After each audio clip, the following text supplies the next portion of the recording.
In this video, I'm going to discuss the second part of our lecture about the consolidation or primary settlement. So if you haven't watched the first part, I suggest na panoorin nyo muna yun dahil yung discussion natin doon ay napakahalaga para maintindihan yung discussion natin for today. Okay?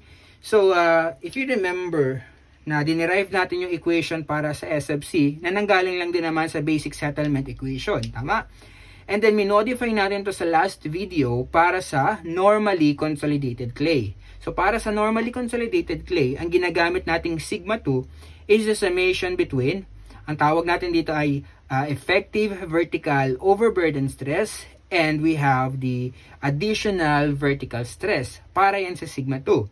And para naman sa sigma 1, ang ginagamit nating value ay yung ating effective overburden stress. So, ito nga lang ay limited para sa normally consolidated clay. Pero paano kung yung soil natin ay hindi naman normally consolidated? So, yun yung focus ng video na to para sa OCR greater than 1 or less than 1. So, without any further ado, mag-umpisa na tayo sa discussion. So, meron tayo dito, kung makikita nyo sa ating left side, meron tayo ditong graph between the void ratio and the pressure on a semi-logarithmic scale. So, ito yung result from the laboratory experiments, tama? Na kapag ginraph mo, makukuha mo tong blue na curve, meron kang green, and meron ka rin na red na curve, which corresponds to virgin compression curve, or compression curve na lang in short, green para sa rebound curve, and yung red naman para sa recompression curve. So, if the soil experience a load for the first time, ang tawag natin sa makukuha nating graph ay compression curve or virgin compression curve. So, ibig sabihin, yung mga past loadings niya ay mababa lang, for example. Tapos, yung nakuha niya sa present loading ay malaki. Kaya nagkaroon ng compression, nagkaroon ng significant settlement. So, ang tawag natin sa graph ay compression curve. And let's say, ay unti-unti nating dinid the load or inaalis yung load doon sa lupa. So, ang tendency ng soil natin due to its elastic property is lalaki yung void ratio. Tama ba? Magkakaroon ng swelling doon sa ating soil. Kaya yung graph natin na green, ang tawag ay rebound curve. So, nangyayari lang naman ito kapag nag-unload tayo doon sa lupa. Unloading yung process. Ngayon, after unloading, let's say for example, nag-apply ulit tayo ng loading doon sa lupa. So, syempre, magko-compress ulit yung lupa. At ang tawag na natin sa graph ay hindi tawag na recompression curve.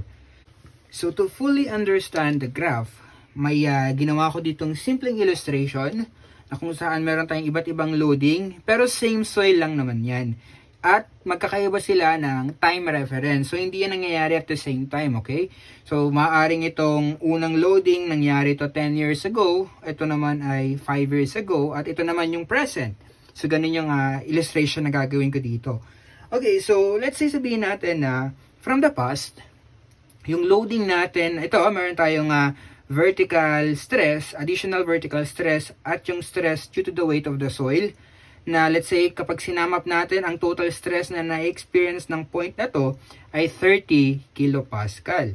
So, kung niloadan mo siya ng 30 kilopascal, ang tendency niya, for example lang, na yung mga previous loadings niyan, ay mababa sa 30 kilopascal. Kaya nung nag-apply tayo ng load dito na 30 kilopascal, ang tawag natin sa kanya ay yung blue, which is the compression curve. Kasi first time niya na-experience yung 30 kilopascal. And then, let's say sabihin natin na unti-unti natin inaalis yung loading. So, ang tendency niyan, nung inaalis natin yung loading, ang tendency ng mga void spaces natin ay unti-unting lumaki. Dahil sa elastic property ng soil, ang tendency nito ay mag-swell. Kaya magkakaroon tayo ng rebound. And then once na maalis natin yung load at a-applyan natin ng panibagong loading. O ito, nandito na ngayon tayo. So let's say it takes some years para matapos yung process. And then para sa loading na to, naka-experience yung soil natin ng 80 kilopascal, same point pa rin. Same point pa rin yung same soil, same point ang pinag-uusapan natin dito. So we have here 80 kilopascal. So ang mangyayari after mong i-deload, so nagkaroon nga ng rebound at nag-apply ka ulit ng panibagong load, ang tendency ng graph mo ay unti-unti ulit mag-compress. So ang tawag natin sa compression na to ay recompression. Kasi nanggaling na siya sa compression from 30 kilopascal, magre-recompress lang ulit siya para sa 80 kilopascal. Okay? So, ito yung mangyayari kapag ganito naman yung loading. And let's say, sabihin natin na inulit natin yung process, unti-unti natin tong dineload, tinanggal ulit yung loading, so ang mangyayari is magkakaroon ulit ng rebound para sa part na to, okay? And then, magdadagdag tayo ng panibagong loading, pero dahil itong loading natin ay mas mababa compare sa 80 kilopascal, so ang tendency ng graph natin dito ay magpatuloy lang siya sa recompression at hindi na siya mag-exceed dito sa tinatawag natin na pre-consolidation pressure. So para mas maintindihan lalo, pag-usapan muna natin yung pre-consolidation pressure. So ang definition natin sa pre-consolidation pressure is the maximum stress sustained by the soil from the previous loading. So ito yung pinakamalaking load na na-experience niya before or from the past. So kung ito yung gagawin kong present, let's say hindi ko muna ito isasama sa ating computation. So ito lang muna yung present natin. Ang makikita ninyo is yung previous loading ay 30 kilopascal. So pwede ko siyang i-consider as our pre-consolidation pressure kasi siya yung maximum. Tama ba?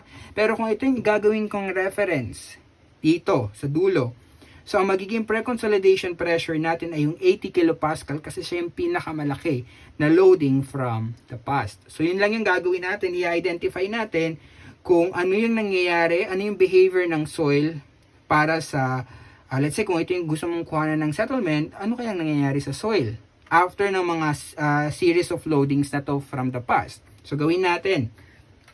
Umpisahan natin dito sa dulo. So ito yung gusto nating kuhanan ng settlement. Okay?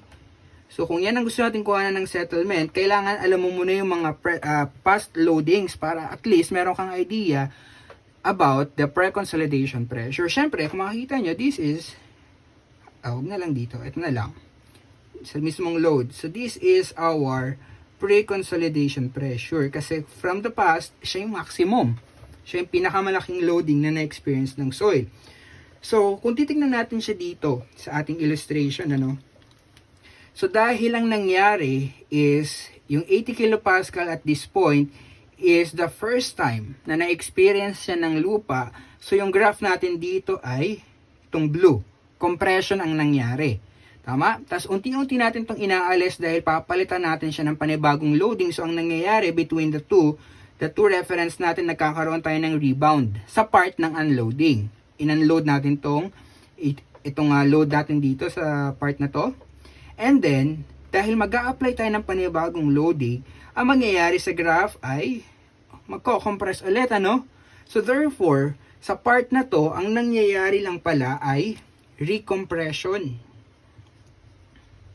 Doon sa graph, siya yung red. Recompression. So, bakit recompression lang? Kung titingnan nyo sa graph, hati yan into two parts, ano yung recompression natin. So, meron tayong red, and then magko-continue siya sa blue. So, ibig sabihin, kapag na-exceed niya yung pre-consolidation pressure, so ibig sabihin, mas malaki yung nilagay nating loading sa kanya kaysa sa 80 kilopascal, edi ibig sabihin, first time niyang ma-experience yung ganung loading, kaya babalik siya sa compression curve. Okay?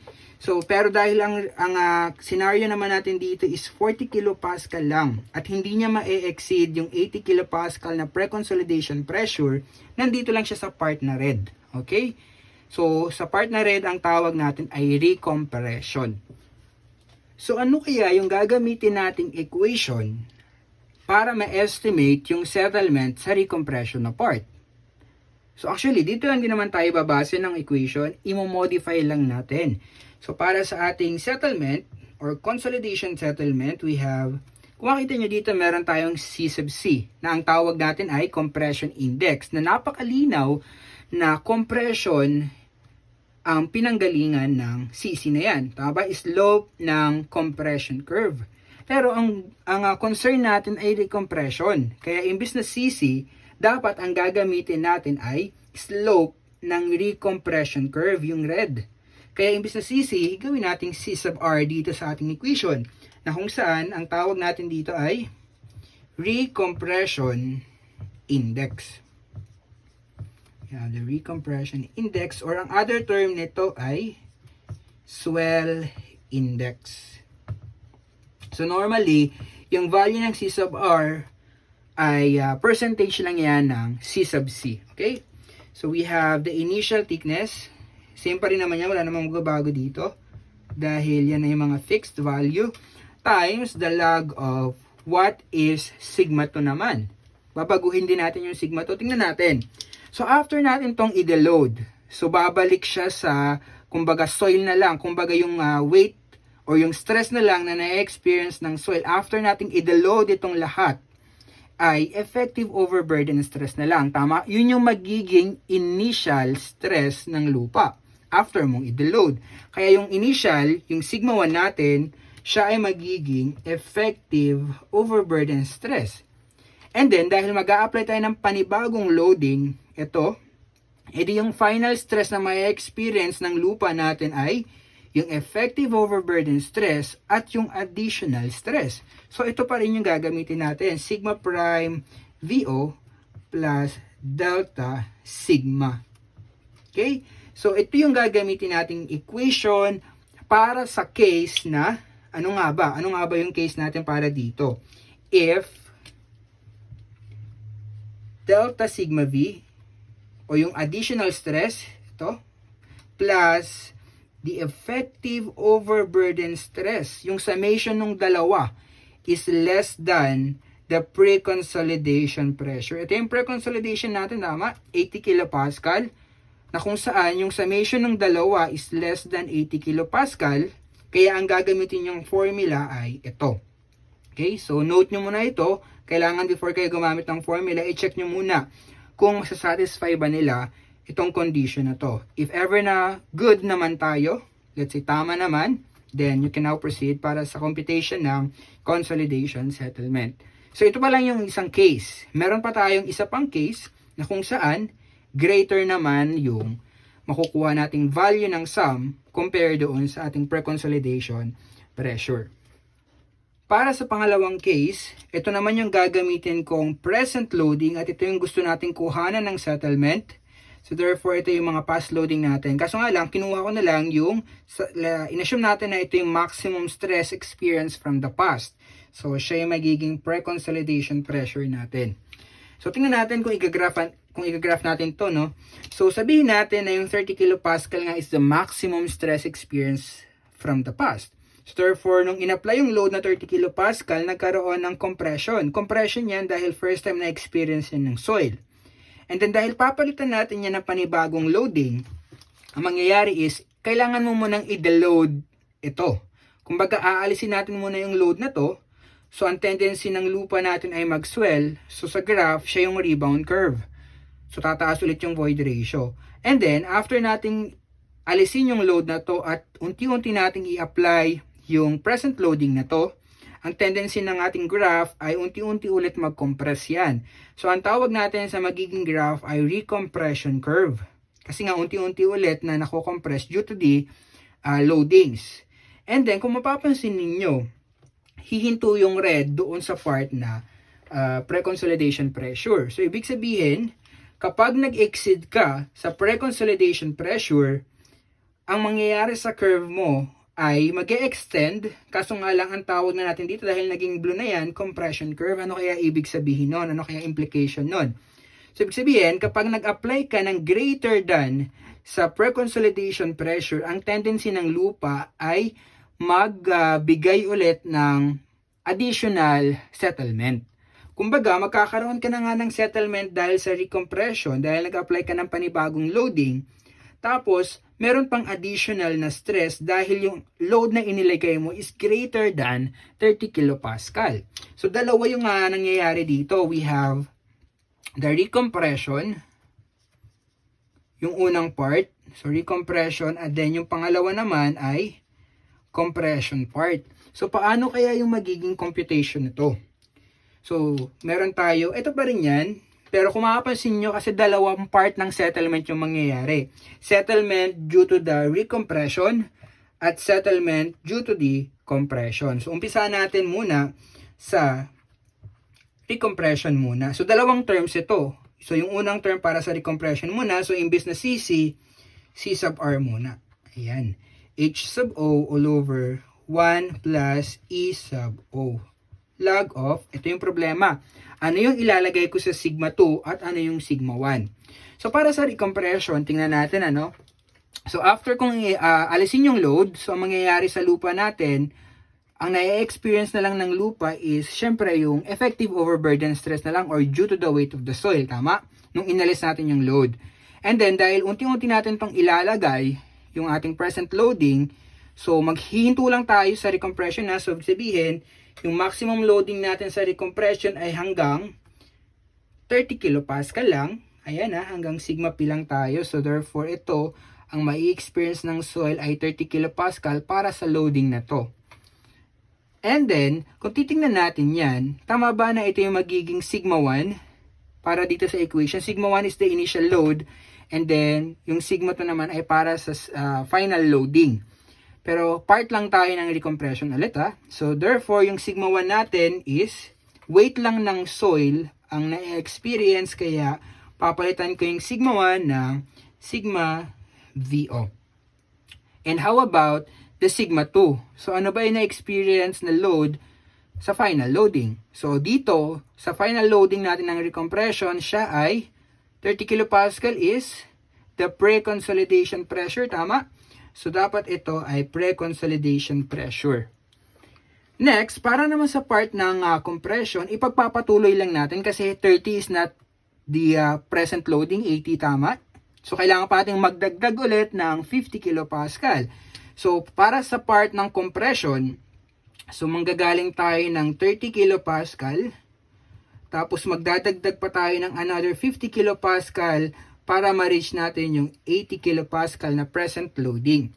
So ngayon, kung makapansin ninyo, ito na yung magiging sigma 1 natin, initial loading, and then ito naman yung magiging sigma 2 natin, yung final loading.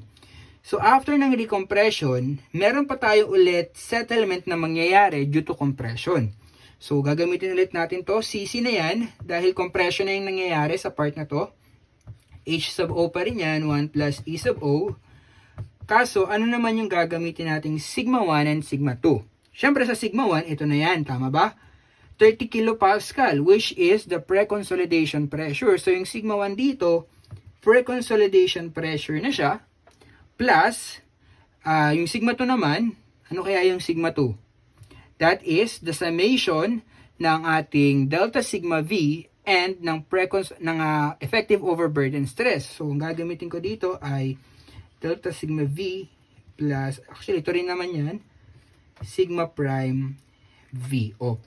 So dalawang settlement, isa-sum up lang natin para makuha natin yung total settlement para sa case na to.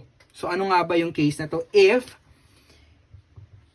the effective overburden stress plus delta sigma V is greater than the pre-consolidation pressure. Bago mo gamitin tong formula. If na-satisfy mo to, pwede mo nang gamitin tong formula. Okay? So, lagi nyo munang i-check kung aling equation yung gagamitin ninyo. Kung normally consolidated, mas madali, kasi ito na lang yung gagamitin mong equation. Papalitan mo lang yung sigma 1 and sigma 2 nito. Kapag less than, papalitan mo lang yung normally consolidated from CC, gagawin mo lang C sub R. And then kapag greater than, ito, medyo mahaba lang yung formula, pero once na maintindihan mo na yung principle kung bakit naging ganito yung equation natin, madali na yan. Madali mo nang masosolve yung, or may estimate yung settlement ng lupa. Okay, so proceed tayo sa problem. Isang problem lang to pero sinama ko na lahat. We have the normally consolidated, meron tayong para sa greater than at para din sa less than the pre-consolidation pressure. Okay, so for problem number 1, we have if a uniformly distributed load is applied at the ground surface, what is the settlement of the clay layer caused by the primary consolidation if A, the soil or the clay is normally consolidated, B, if the pre-consolidation pressure is 200 kilopascal, and C, if the pre-consolidation is 150 kilopascal. Assuming that the value of our recompression index is approximately equal to 1/5 of our compression index. Okay, so ito yung illustration natin sa problem number 1. So dito meron tayong surcharge load or yung uniformly distributed loads at the top of the sand layer, which is equivalent to 100 kilopascal. And then meron tayong property ng sand. So above the groundwater table, meron tayong dry unit weight. And dito naman sa below the groundwater table, ang saturated unit weight ay 18 kilonewton per cubic meter. Para sa clay, we have, ito naman yung property, gamma sat, void ratio, and the liquid limit. Ito na rin, given na rin yung mga thickness para sa bawat layer ng lupa. So ang una natin gawin, syempre, before tayo mag-proceed dito sa mga computation ng settlement, kumpletuhin muna natin yung mga data, no? Kasi kailangan natin sa mga equation, unang-una, yung compression index, C sub C. So, isolve muna natin. So, ang C sub C natin, kung titingnan ninyo, walang binigay na value. Pero sabi ko nga sa inyo, kung kailangan nyong isolve yung value ng C sub C, pwede kayong mamili sa mga formula na binigay ko sa last video. Pero kung walang in-specify kung kaninong formula yung gagamitin, ang default natin ay Terzaghi and Peck solution for C sub C. And that is 0.009 times the liquid limit, which is 40%, minus 10%. So, ang value ng ating C dito ay 0.27. So, meron na tayong gagamitin na C sub C. Pero according din sa problem, meron tayong CR or C sub R, the recompression index, which is approximately equal to 1/5 of our ating compression index na 0.27. So, this is approximately equal to, ilan kaya ang 1/5 ng 0.054 para sa value ng ating recompression index. So, okay na tayo sa mga indices. Ang next nating i-solve ay, syempre, yung ating vertical effective overburden stress. So, madali lang yan dahil given naman na yung mga unit weight ng mga layer ng soil, kaya pwede natin i-rekta sa pag-solve, ano? So, let's start doon muna sa sand above the groundwater table. Dahil dry naman yan, so pag kinuha ko yung stress due to the dry part ng sand layer natin ay effective na yon. Effective stress na yon, 14 times 2. Plus, dito naman tayo sa sand pa rin naman pero below the groundwater table. So, saturated yung binigay pero dahil yan ay submerged, so, kailangan natin niyang minusan pa ng 9.81 para maging effective. So, 18 minus 9.81 times the thickness, which is 4 meters.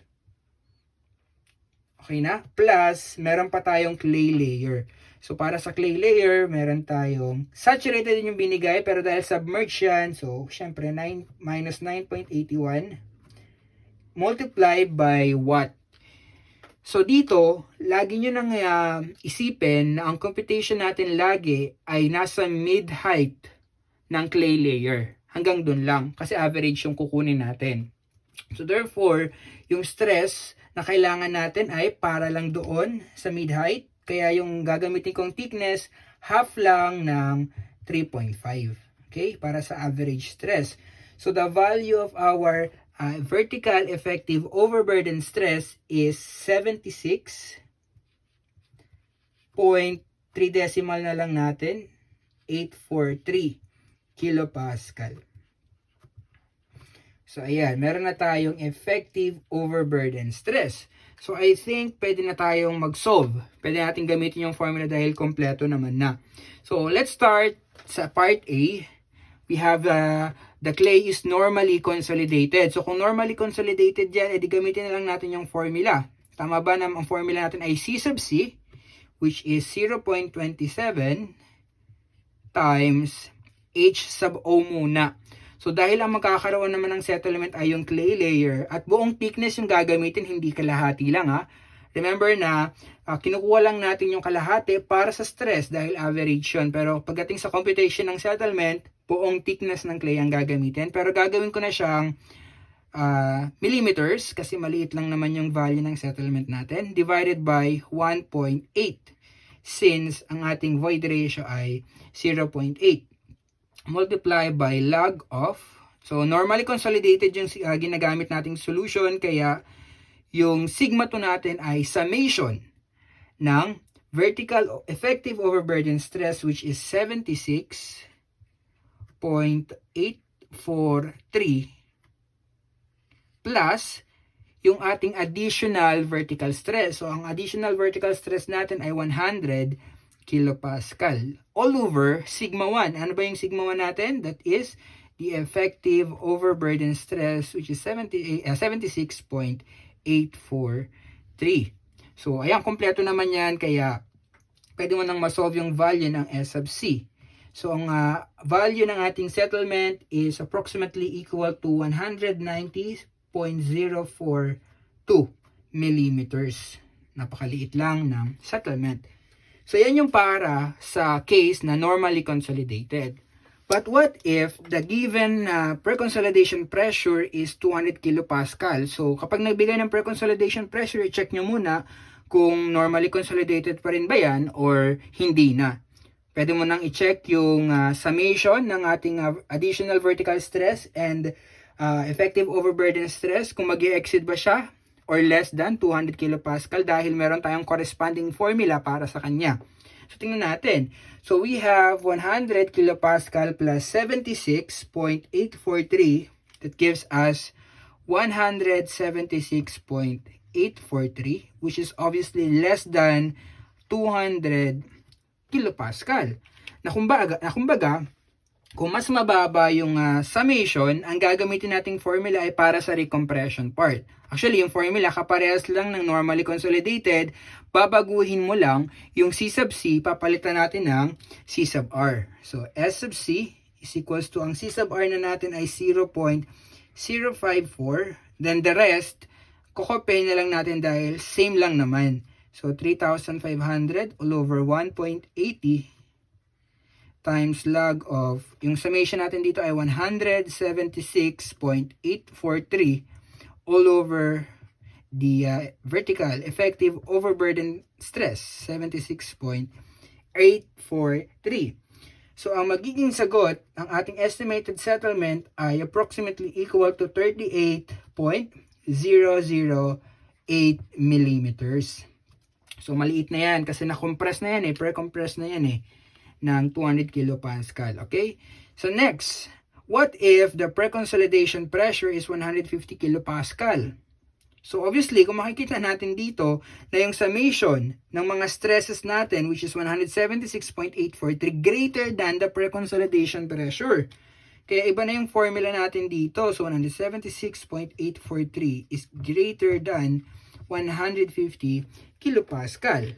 And then, dahil greater na yan, edi yung equation na gagamitin natin yung mahaba. Kumbaga may dalawang terms tayo doon. Term para sa settlement sa recompression at yung isa naman ay para sa compression. So, umpisahan natin sa recompression muna. So, dahil recompression yung kukuha natin ng settlement, gamitin natin to. 0.054. So, same pa rin naman yung initial thickness, 3,500. Void ratio ay 80.80.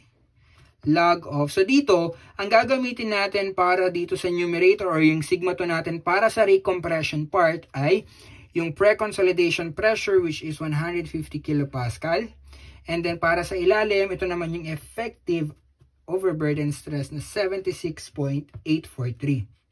So, kung nawawala kayo, pwede nyo balikan or tingnan yung formula para at least alam nyo kung saan ko nilalagay or saan ko kinukuha yung mga values na to. Okay? So, ito ay based from the formula na ginawa natin kanina lang.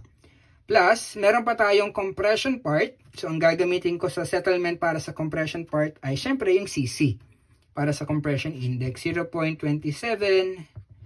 3,500 all over 1.80 log of. So, dito magbabago na naman yung stress natin dahil sa numerator, ito na yung total stress na na-experience ng lupa.